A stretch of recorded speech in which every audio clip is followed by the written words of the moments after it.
लता मंगेशकर ने अपने सुर से संगीत के एक ढांचे को तैयार किया था, जिसकी बदौलत भारतीय संगीत 90 के दशक में विश्व के कोने तक पहुंचा। आज 92 साल की उम्र में लता मंगेशकर ने अंतिम सांस लेते हुए इस जगत को अलविदा कह दिया।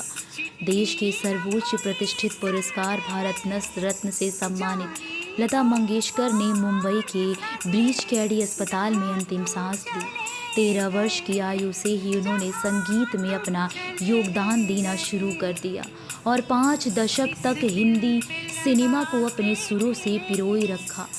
लता नाइटिंगेल के नाम से विश्व प्रसिद्ध थीं। उन्होंने संगीत जगत में 5 दशक तक एक प्लेबैक सिंगिंग में अकेले राज किया। लता मंगेशकर का जीवन संघर्षों से भरा हुआ था। उनका बचपन अभावों में गुजरा।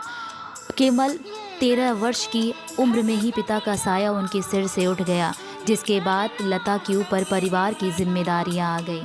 जिसके बाद उन्होंने अपनी विधवा माँ के साथ 3 बहनों और 1 भाइयों के लिए काम करना शुरू कर दिया। उन्होंने गायिका को ही अपने जीवन यापन का जरिया बना लिया।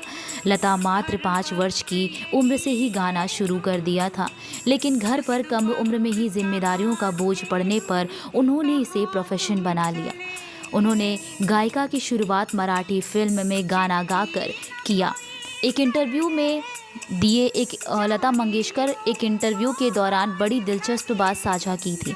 उन्होंने बताया था कि उनके पिता दीनानाथ मंगेशकर को बहुत समय तक पता ही नहीं था कि वो गाना गाती हैं। उन्होंने कहा था कि अगर पिताजी जिंदा होते तो मैं शायद सिंगर नहीं होती। गाना गाने पर कई बार उनकी माँ से भी उन्हें डांट मिली थी।